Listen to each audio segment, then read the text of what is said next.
कुलदीप सिंह सेंगर की बेटी ने पीड़िता की सुरक्षा के लिए गृह मंत्री अमित शाह को पत्र लिख दिया है। अब यह चर्चा का विषय बन गया है कि आखिर क्यों पिता की जमानत से ज्यादा उस बेटी ने उस पीड़िता की सुरक्षा के लिए पत्र लिखा। मामला उन्नाव प्रकरण से जुड़े पूर्व विधायक कुलदीप सिंह सेंगर का है। इस मामले में एक बार हलचल फिर से तेज हो गई है।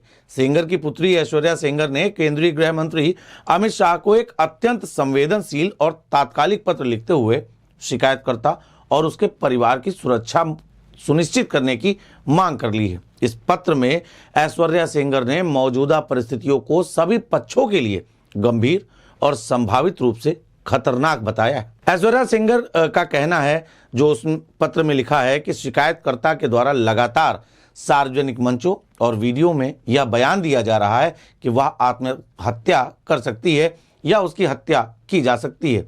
यह भी कहा जा रहा है कि यदि कुलदीप सिंह सेंगर को जमानत मिलती है या रिहा किया जाता है तो उसका परिवार आत्महत्या कर लेगा। ऐश्वर्या के अनुसार इस तरीके के बयान न केवल भय का वातावरण बना रहे हैं, बल्कि किसी भी अप्रिय घटना की स्थिति और भी अधिक जटिल हो सकती है। इस पत्र में ऐश्वर्या सेंगर ने वर्ष 2018 की घटनाओं का उल्लेख करते हुए कहा कि मुख्यमंत्री आवास के सामने आत्मदाह के प्रयास के बाद बिना किसी ठोस या वैज्ञानिक साक्ष्य के मीडिया दबाव में उनके पिता के खिलाफ एफआईआर दर्ज की गई और उन्हें गिरफ्तार भी कर लिया गया, जबकि उस समय मामला न्यायालय में विचाराधीन था। यह तर्क दिया है ऐश्वर्या के उस पत्र में।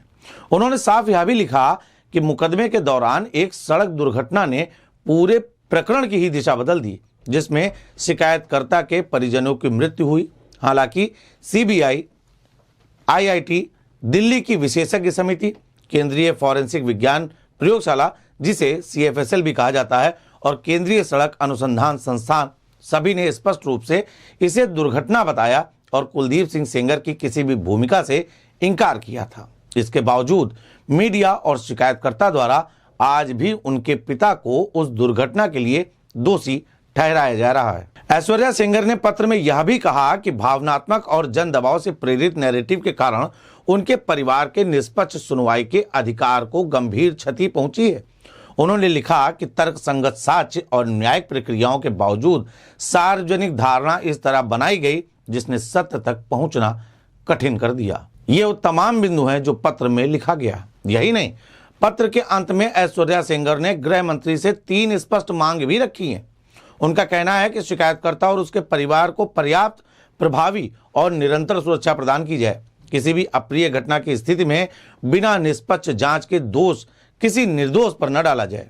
यह सुनिश्चित किया जाए कि राजनीतिक या जन दबाव में आकर किसी व्यक्ति को दोबारा निशाना न बनाया जाए। ऐश्वर्या राय ने इन पत्र के माध्यम से यह भी स्पष्ट किया कि यह पत्र किसी व्यक्ति के विरुद्ध पूर्वाग्रह से प्रेरित नहीं, बल्कि संभावित मानवीय त्रासदी, दोहरे नुकसान और न्यायिक प्रक्रिया को प्रभावित होने से बचाने के लिए एक संवेदनशील अपील है। उन्होंने विश्वास जताया कि गृह मंत्रालय समय रहते हस्तक्षेप कर शिकायतकर्ता की सुरक्षा सुनिश्चित करेगा और साथ ही यह भी ध्यान रखा जाएगा कि किसी दुर्भाग्यपूर्ण घटना की स्थिति में उनके पिता को फिर से आरोपों का सामना न करना पड़े। सोशल मीडिया पर इस बात की बड़ी चर्चा है कि पिता की जमानत से ज्यादा बेटी ने पीड़िता के लिए यह पत्र क्यों लिखा। तो अब यह भाव और यह बात पूरी तरीके से स्पष्ट हो सकती है कि उस बेटी ने अपने पिता के लिए पहले ही एक पत्र लिखा, क्योंकि उसका यह मानना है कि जब भी कोई घटना घटी तो उसके तार कुलदीप सिंह सेंगर से जोड़ दिए जाते रहे।